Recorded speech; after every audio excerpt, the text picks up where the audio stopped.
Well, 2021 has wrapped up. We are in the last home run. No. Uh, I had a brain fart there. Anyway, uh, 2021 has wrapped. We're now in 2022. And I'm going to show you guys my favorites and least favorites of 2021.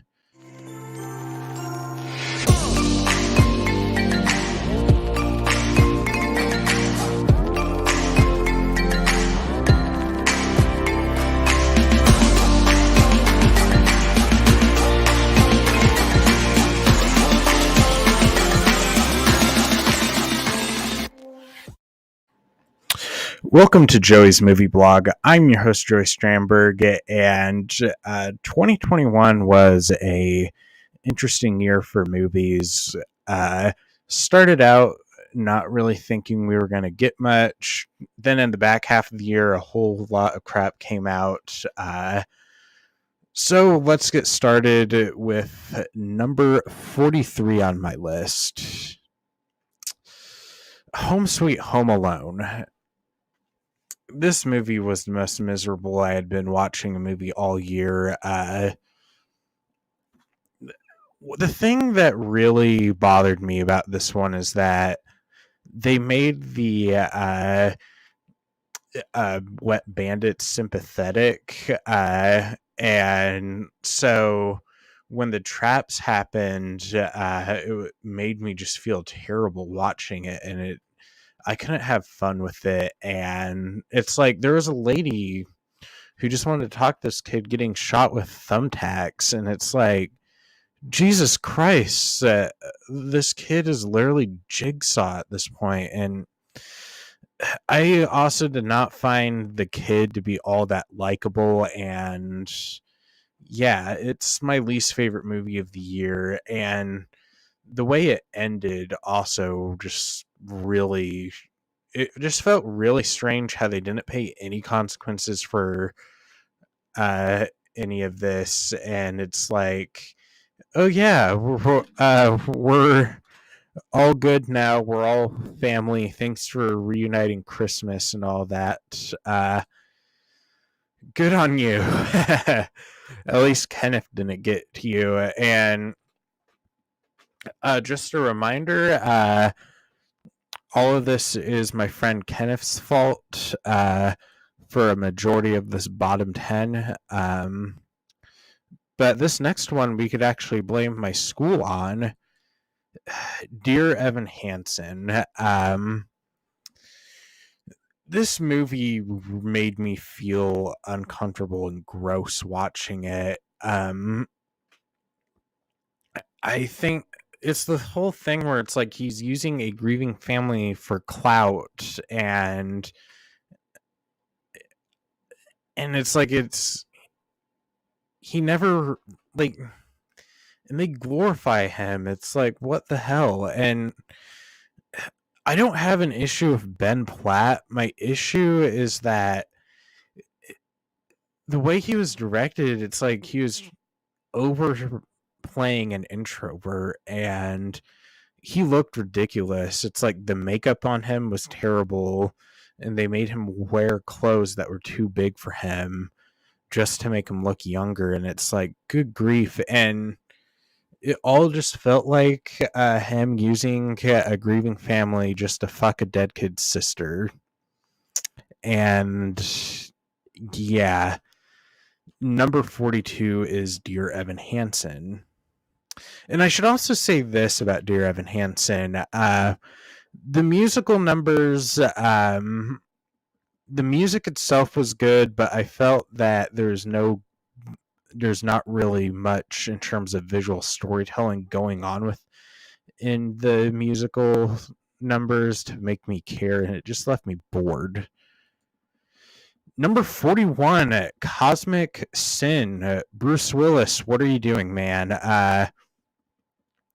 This movie is the most incompetent movie I've seen all year. Like, what were they thinking with this one? It's like, it had a really low budget, and yeah, Bruce Willis is sleepwalking through the rest of his acting career. He needs to retire right now, but he's cashing that check. And the costume design, holy crap, that was terrible.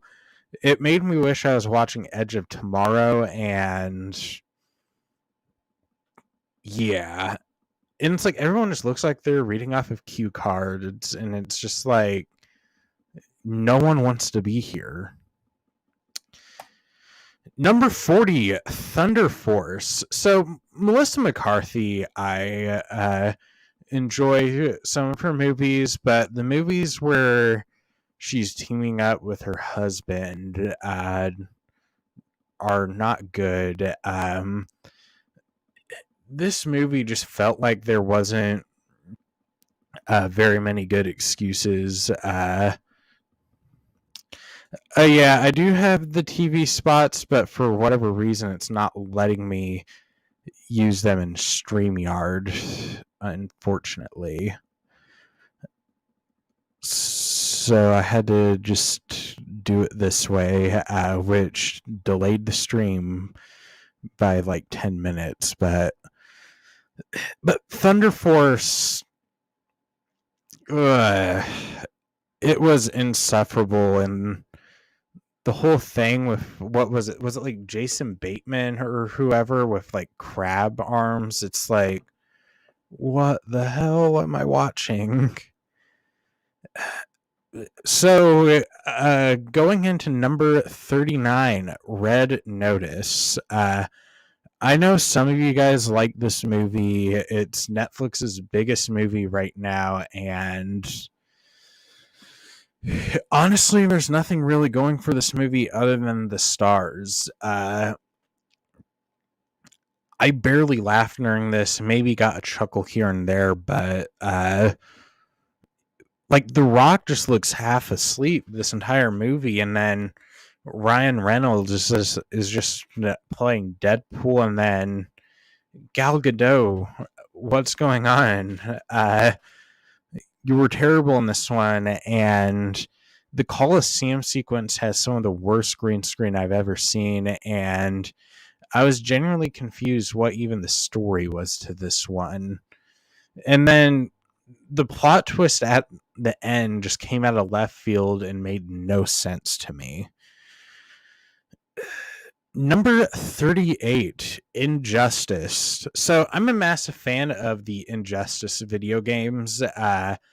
And when they announced they were doing an animated movie, was really looking forward to this one.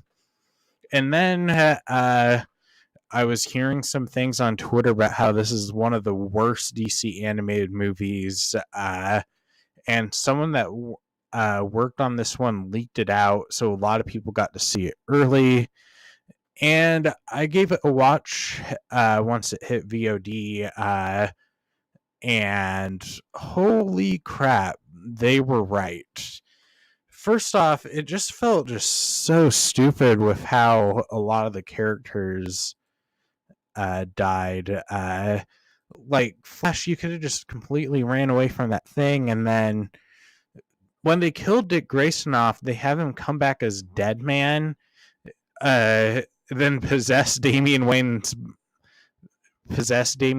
or something like that, and it's like,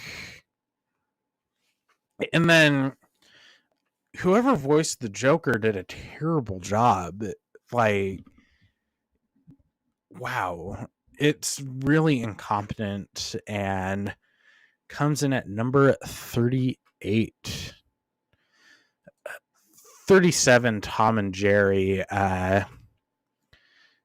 They tried to make a Tom and Jerry movie with them not as the main characters, and we focused on Chloe Grace Moretz, and God, this movie was terrible as well.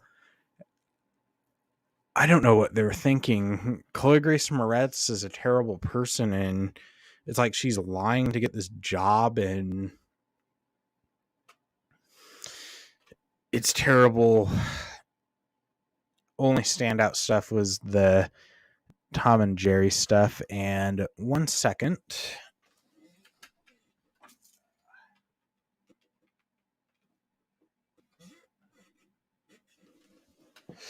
Okay, number 36, I am going with The Little Things. Uh, this was the very first movie I watched this year on HBO Max. And this movie just only has the cast going for it. You got Denzel Washington, Rami Malek, and Jared Leto. And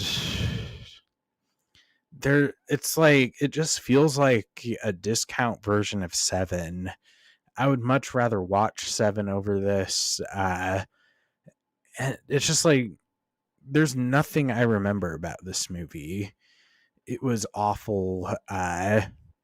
Only thing about this that's even memorable is the cast. Oh boy, here comes controversy. Number 35 is The Eternals.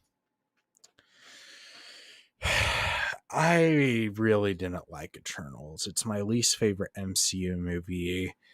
I know you're going to call me racist, sexist, or whatever. I just don't like this movie. I think it was trying to do too much for one movie, and while I appreciate the ambition, you could have really done better. This should have been a Disney Plus show. It was trying to introduce 10 characters in one movie, and it really fell flat. And I'll be honest, because the Rold wasn't in awe of the Eternals, neither was I. I barely remember the characters. It's like we have Richard Madden playing this discount Superman who goes bad in the end and just out of left field. And then the character of Sprite goes bad, and then she has no consequences for what happens at the end of this one. And then even Gemma Chan, who's the main character of this movie, is really bland. And Gemma Chan's a great actress, so I don't know what happened here. This is my least favorite MCU movie, and I will not be buying it when it comes out on 4K. Number 34, M. Night Shyamalan's Old. M. Night Shyamalan is very much... his career is very much how 2020 was. Like, you never know what you're going to get approaching an M. Night Shyamalan movie, and, like, especially... and, like, what I mean by it's very much how 2020 was, it's like 2020 was just very unexpected. It's like you had a lot of good and a lot of bad going into each month, and M. Night Shyamalan's movies, you're either expecting something really good or really bad, and what we got here is my favorite unintentional comedy of this year. Yep, it is my most unintentionally funny movie of this year. This movie was laughable. Like, holy shit, like, all the adults were terrible, especially that what it was like Jared or something like that. The way he delivered his lines, it's like, I'm Jared, I'm a doctor, this is my wife, she suffers from seizures. It's like, what was this? And then Thomas McKenzie and Alex Wolff were standouts, but even they were struggling here. And it's just so weird because there's two movies in my top 10 list with Alex Wolff and Thomas McKenzie. And I have nothing but great things to say about them. But here, while you could see they're trying, they were really struggling. And then the twist at the end just made the entire movie just collapse in itself. And it's like, what the heck happened. But I think the movie is well shot. I really liked the one scene when like the kids are getting older and we don't see them, and we just see over the shoulder shots. I thought that was kind of creative filmmaking. I just wish that there was a better script here, and it makes number 34 on my list. Number 33, The Tomorrow War. So I saw this early thanks to Flick Direct. I saw it before I watched a single review for this one, and I found it to be extremely generic. I think uh, it just felt like a discount version of Alien, Starship Troopers, and found it to be rather bland. But I went on uh, tw- Twitter, and I just saw a whole bunch of praise of people talking about how it's like best movie of the year, and I was just confused. In fact, me and Alex Madden were texting because we both got early screeners for it, and it was and it's just like he said that the final section didn't even need it, and it baffles me that this movie was 2.5 hours long. I think it would have been better if it was just a 90-minute movie. It was straightforward, had some time travel elements, and yeah, it didn't need to go on this long. And I honestly found the score and action to not even be that good, and somehow we're getting a sequel. I wanted to care about the relationship between Chris Pratt and his daughter, but at that point in the movie, I was just checked out. Yeah, number 33. Oh, Josh is going to kill me for this one. Number 32, Malcolm and Marie. So I think this movie has Zendaya's best performance. I think the cinematography and direction is great. But I found this movie to be rather tedious and exhausting to get through. The entire movie is just watching this couple argue, and it just confuses me why they're even together. And this was actually one of my most anticipated movies going into this year, just based off the premise of a director waiting for a response to his critics. And yeah, it's like the entire movie was just watching this toxic relationship, and John David Washington, I don't know what he was doing in this one. This was really disappointing for me. The black and white worked pretty well, even though I don't think this movie needed to be black and white.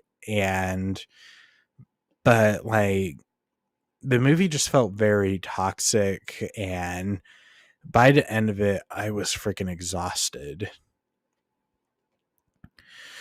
Okay, so these next few movies I just find very forgettable. Starting with Halloween Kills, I liked the 2018 version a lot. Uh, and the original is one of my favorite horror movies of all time. And I was looking forward to this one. And I got a lot of what I wanted with a lot of baggage. So I did not like any of the town's characters. I found them rather annoying, and was actually happy when Michael Myers axed them in the face. However he killed these guys in various different ways. But I really wanted to like this one. I had fun with the carnage of this one, but I was really disappointed with how Lori was used in this one. And honestly, I'm not. It left me in a spot where I'm just not excited for the sequel. Number 30, Mortal Kombat.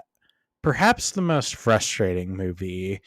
I think the movie had a lot of great elements. The fight scenes are really cool, but my biggest issue is the character of Cole. Like, I don't understand why we're not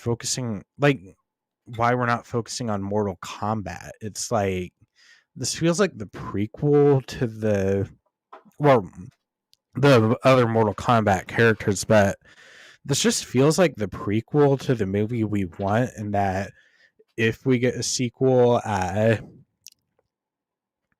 that uh, we'll get more, that like we'll get the movie we want, but this movie is just so frustrating. It's like I don't care about Cole, and it's like, and then I think like Kano and Sub-Zero are cool, but like I said, the rest of the movie is just very forgettable. Number 29 is perhaps the most forgettable movie of the year, Hitman's Wife's Bodyguard. So I got a digital code from my friend Kenneth, and I watched it and thought, yeah, that's enjoyable enough, but immediately forgot about it as soon as it was over. Yeah, I mean, I thought like the pacing was a bit too fast. I enjoyed the chemistry between the actors, but yeah, some of the jokes got old after a while. And yeah, most forgettable movie. I can't put it lower because I don't remember what I don't like about it that much, and I don't remember much about it to put it higher. So number 29. Number 28, Venom, Let There Be Carnage. So I don't like the first Venom movie that much. And this one I didn't have much expectations, and I mean, I appreciated that we got to see Carnage and Venom fight on the big screen, but at the same time, it didn't really feel very earned. Well, not earned, but like it just didn't feel like this grandiose moment that was supposed to happen. It just felt like it happened, and for Venom's biggest foe, it was quite disappointing. Woody Harrelson is cool as Carnage, even though I wanted a bit more. Tom Hardy's great in this role. I just wish that he had better movies, and honestly, I just don't think the Sonyverse is for me.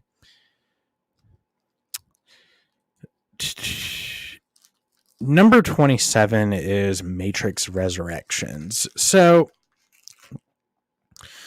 I watched this movie on Christmas Day and thought it was good enough, but I had some thing. I wanted to give it another watch because I was a bit conflicted, and this movie just didn't hold up for me. I did not like how meta it was with its video game stuff.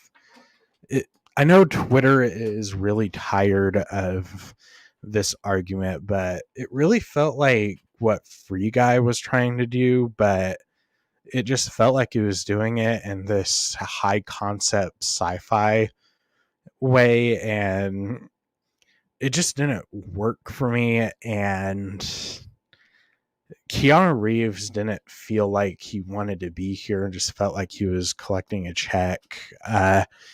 Jessica Henwick was pretty good. But the action scenes, while shot well, just didn't have any creativity or oomph to them. And it also just felt like a regurgitation of the first one.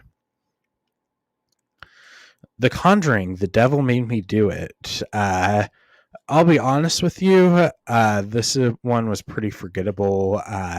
Didn't think it was terrible, but easily my least favorite of the Conjuring movies. And not one I have a whole lot of urge to really rewatch. Number 25 is Black Widow. There's a lot that I like in this one. I like Florence Pugh as Elena. Yeah, I think it's Yelena. Yelena. I like her a lot. I really like her in this and in Hawkeye. Action scenes, except for in the third act, were really good. But once we get to the third act, we get it gets very cartoonish, and it doesn't work to me.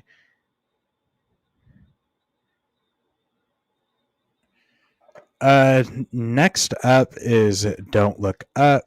I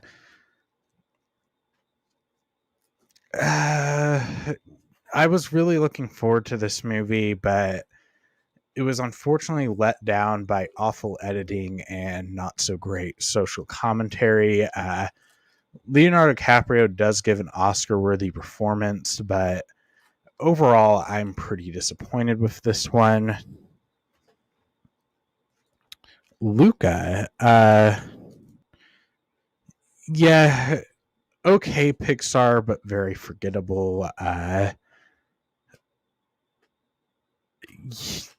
Yeah, I don't remember a whole lot about this one. Godzilla vs. Kong, my return to movie theaters in the year 2022 or 2021, but I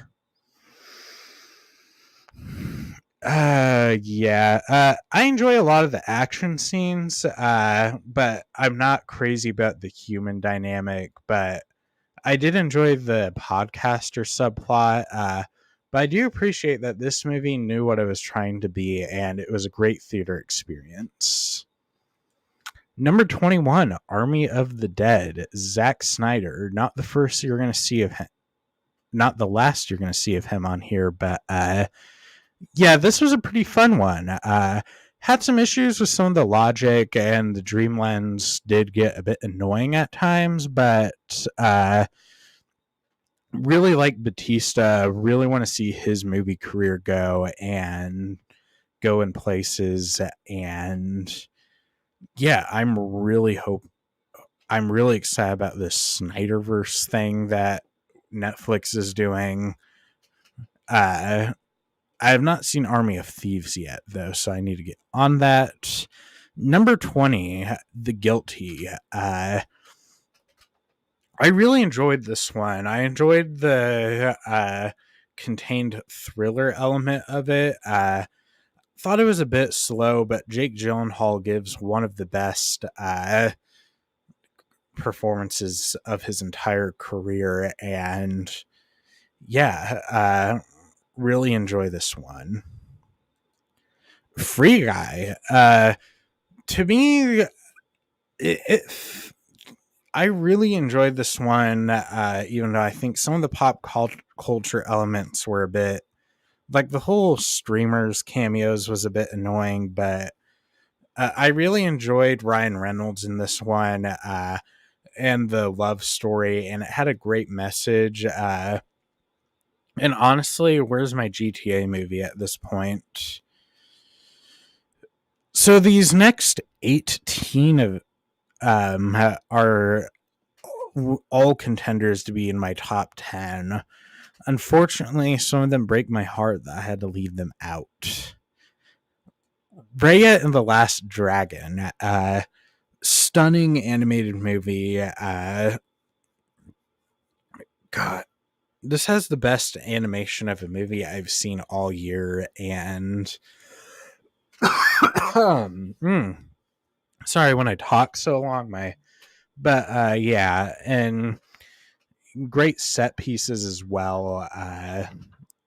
Just incredible what Disney was able to do.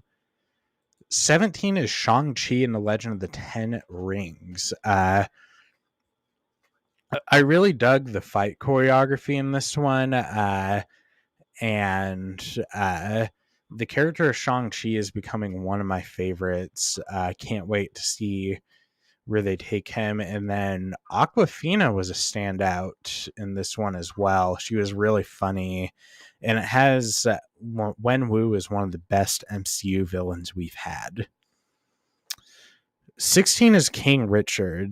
This is a very emotional story about Serena and Venus Williams, and Will Smith gives a career best performance, and so does John Bernthal.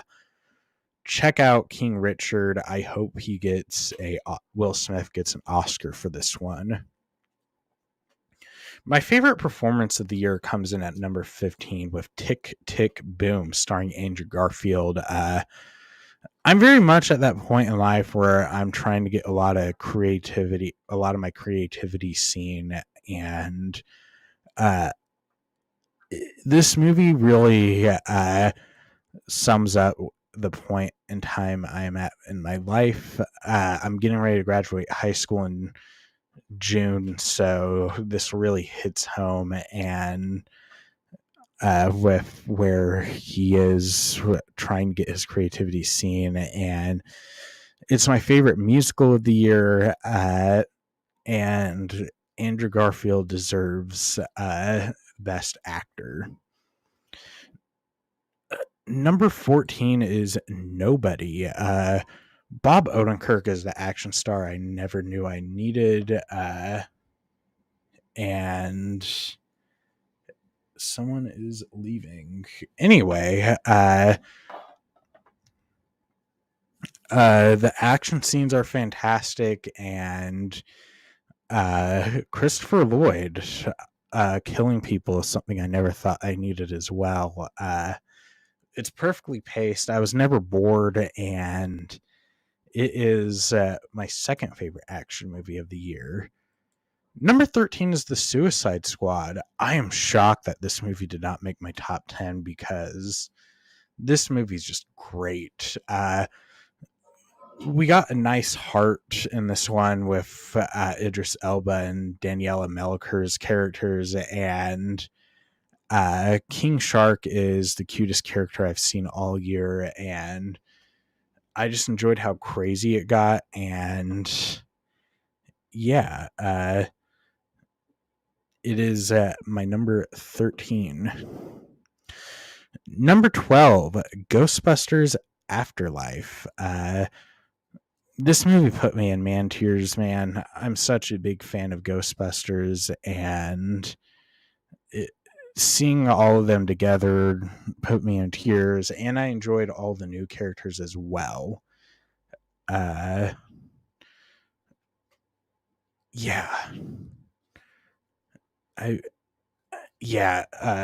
This movie gave me a lot of Force Awakens vibes, and I just can't wait to buy this one and rewatch it.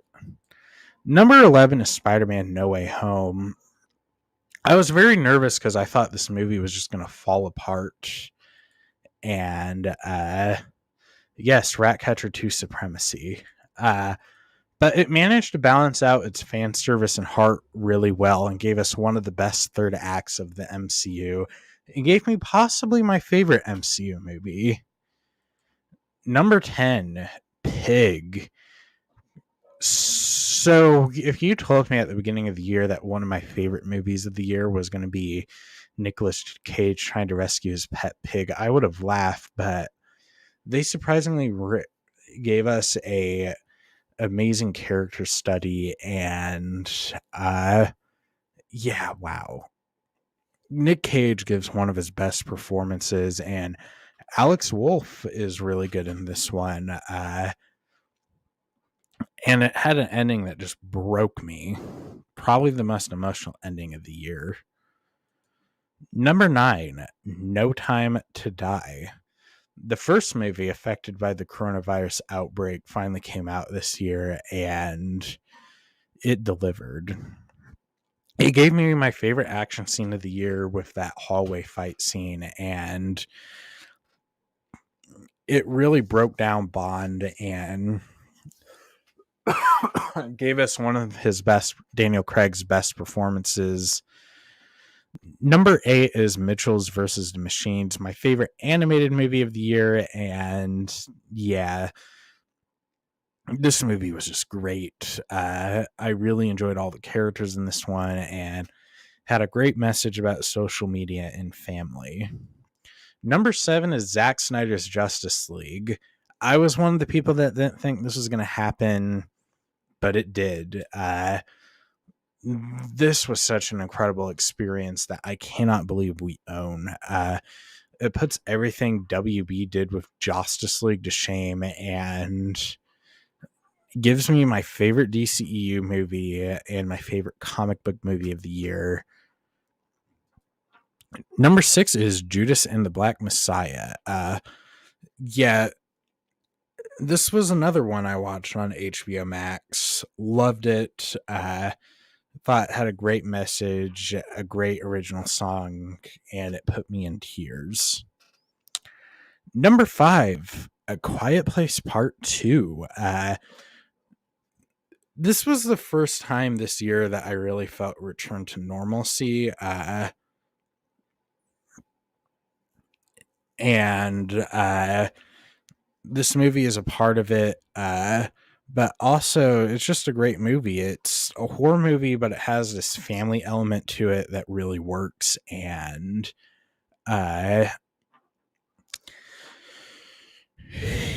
Melissa Simmons and Cillian Murphy really steal the show. The tension is cranked up to 11, and honestly, I might like this one better than the first. Number 4, Last Duel. Ridley Scott really delivers a visceral experience with this one, and gives me and Adam Driver, Matt Damon, and Ben Affleck give great performances, but the real standout here is Jodie Comer. Really hope she gets an Oscar nomination for this one. She really deserves it, and holy crap, the violence in this movie. This is the most brutal movie I've seen this year. I hate that it bombed at the box office, but I hope more people discover it now that it's out on 4K. Number 3 is Dune. Thank God we're getting a sequel. This was the best theater experience I had this year. It just looked glorious on the big screen. And yeah, all the cast did a great job. Denis Villeneuve directed the hell out of this one, and Greg Fraser, that man could point a camera at anything and make it look beautiful. Can't wait to buy this one on 4K and can't wait for part 2. Number 2 is Spencer. Kristen Stewart, we could stop referring to you as the Twilight Girl. You've proved yourself. This is your best performance you've ever given. And I'm predicting she is going to win the Oscar for this one. I really enjoyed how it showed how badly fame could affect someone. And yeah, this is my number 2 movie of the year, but my number 1 movie is The Last Night in Soho. Edgar Wright, one of my favorite filmmakers ever. This is one of my most anticipated movies of 2020, but then it got pushed this year, and it became my most anticipated movie of this year, and it didn't disappoint me.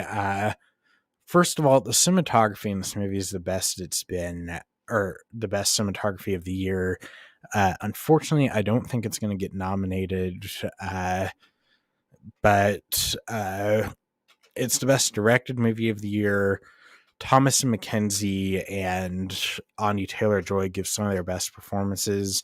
And honestly, it's just refreshing to see something unique come out this year, where I felt like we've had a lot of generic movies this year. And yeah, and I actually like the final twist of this movie. I'm not going to spoil it, but I know some people it fell apart for them, but I loved it. And I wish it got more appreciation. So there you have it. That was my ranking of all 43 movies I've seen this year. Thank you guys so much, as always, for watching. I'm hoping 2022 is a great year for this channel. I'm hoping to have more collaboration soon, and I will see you guys next time.